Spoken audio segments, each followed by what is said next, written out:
Hi, welcome back to the Elvis Conspiracy. I'm Jeff Dixon and I'm your host. And we're looking at the life, the death, and maybe the life of Elvis Presley. To begin, we go back to August 16th, 1977. Behind me, you see Graceland. That's where paramedics Ulysses Jones and Charlie Crosby rolled in on an emergency call. The home of Elvis Presley, the king of rock and roll.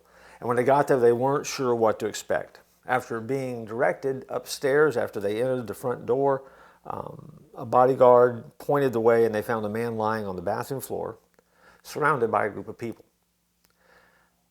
There in that room was Elvis's girlfriend, Ginger Alden, his road manager and close friend, Joe Esposito, among that group and crowd that were there. The man lay on the floor with his pajama bottoms around his knees. The top was open. According to their description, it exposed dark blue, almost black folds of cold flesh. And Jones immediately dropped to his knees to check for signs of life, and he found none. The body was in a complete state, according to their report, of rigor mortis. Although the police report would later state that when Elvis was discovered, he was in an unconscious state. It's widely believed that the deceased man on the floor of that bathroom off of Elvis Presley's bedroom in Graceland was not Elvis Presley at all. Afterwards, both paramedics would tell their captain that they didn't recognize the man that they went to see as being Elvis. They were told to say nothing about that, just to let that go. They had done their job and relax. According to Phil Atkinson, who is director of an organization called the Presley Commission, he gave an interview to a man by the name of Gary James, and Charlie Crosby, one of the paramedics that arrived that day, was in an unfortunate accident. Now, at this point, conspiracy theorists begin to run wild. But Charlie Crosby died, and his unfortunate accident was that he was accidentally pushed out of an airplane. He was murdered. And one of the things that had set Charlie Crosby apart from his partner that day is that Charlie Crosby never quit telling the story that the man that they discovered when they rolled up at Graceland that day wasn't really Elvis.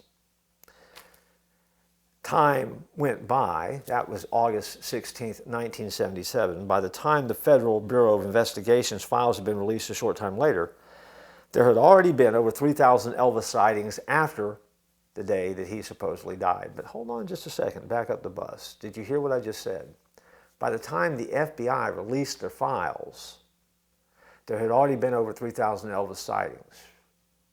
If that didn't catch your attention, you have to back up for just a little bit and ask the question, wait a minute, why did the FBI have a file on Elvis Presley in the first place?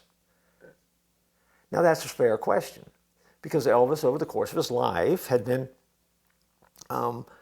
targeted by more than one fan, or not so much a fan, on many different occasions, even attacked one time in Vegas on stage. A number of extortion attempts had been made against Elvis Presley. And so there was an FBI file, an active FBI file, on the life of Elvis Presley. There were some other things in that file as well, and in the days ahead, as we continue this series, we'll look at those. Once word leaked out of Elvis's passing, mourners descended in droves to the gates of Graceland. In what has to be record time, Elvis had been placed in an open, custom-made casket that had been ordered months in advance and returned to Graceland for viewing. Why the big rush? As Elvis was returned, an event of the magnitude of the death, burial, and interment of Elvis Presley certainly would have been something that was needed to be planned with a little bit of efficiency and some thought given to what would happen in the aftermath. We understand what it's like when a celebrity dies, how often they push back those final ceremonies until a time when everything can be put into place. And yet, Elvis somehow managed within 24 hours to have been declared dead, autopsied, embalmed, and his body released and returned back to Graceland in under 24 hours. Quickly executed, quickly done. And not only that, the 16 white Cadillac limousines that were in place for his funeral a mere day later were already in place and ready to go. Now, on the surface, that means nothing, but also to conspiracy theorists, that means everything. Why did it happen so fast? How could it happen so fast? How many things were already seemingly in place for that to occur? So it begs the question, could Elvis Presley still be alive? Because there's plenty of evidence to say that he's dead. But is there enough to get someone to cross a line and simply begin to speculate, is the man still alive today? Let me add one other thing to the mix that is part of the story that has rarely been told. But again, the source on this is the director of the Presley Commission. He talks about an event in Atlanta in August, prior to the death of Elvis Presley.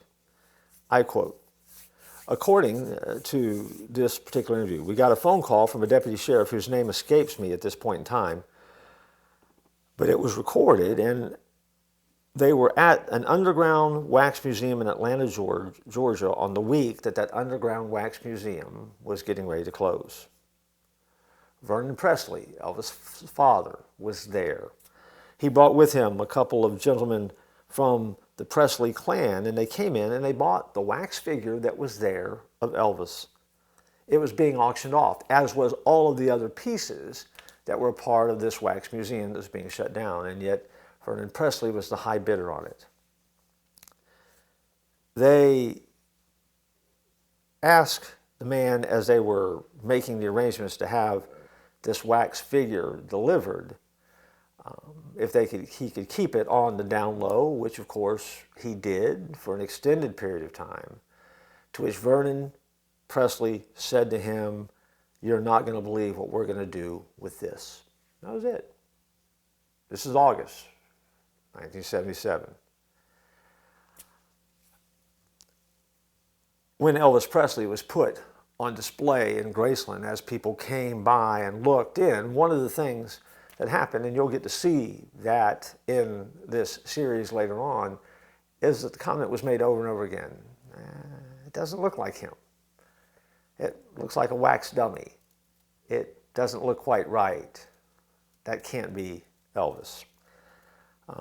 Tanya Tucker, well-known country music star at the time, went on national TV and saying the day that she was there, she knew beyond a shadow of doubt it was not Elvis in the coffin. And there's a couple of his friends also understood the same thing. And so again, conspiracy theorists run wild. Is Elvis still alive? And then there's that whole other thing that you probably, if you have been paying any attention at all to the conspiracies around Elvis Presley, is simply this: that his name is misspelled on his tombstone. Now, all of that to say, is there more to it, though, than the reported buying of an auctioned off dummy, which most people don't know that much about? So that's fairly new information in the world of, is Elvis alive or not? A misspelled tombstone? Okay. But that doesn't mean that the man faked his death. It doesn't mean that the man is still alive. Is there more to it than that? And so our story begins on the day that Elvis died. The paramedics that roll up. One of them mysteriously murdered. A surprising purchase of a wax dummy. Number of witnesses who say that's not Elvis in the coffin. A body returned to Graceland in record time and put in a custom-made casket that was ordered long before the event took place. Who was the casket ordered for? Why was a casket like that ordered anyway? And 16 white Cadillacs that would make a procession and a misplaced or misspelled name on a tombstone. None of it by itself is a big deal. But we're talking about the most famous entertainer in America. Maybe one of the most famous entertainers in the world. How do you get that wrong? That's the question that Elvis conspiracy theorists love to talk about. And that's what we're talking about as we look at the life and times and maybe life of Elvis Presley. I look forward to joining you in our next episode.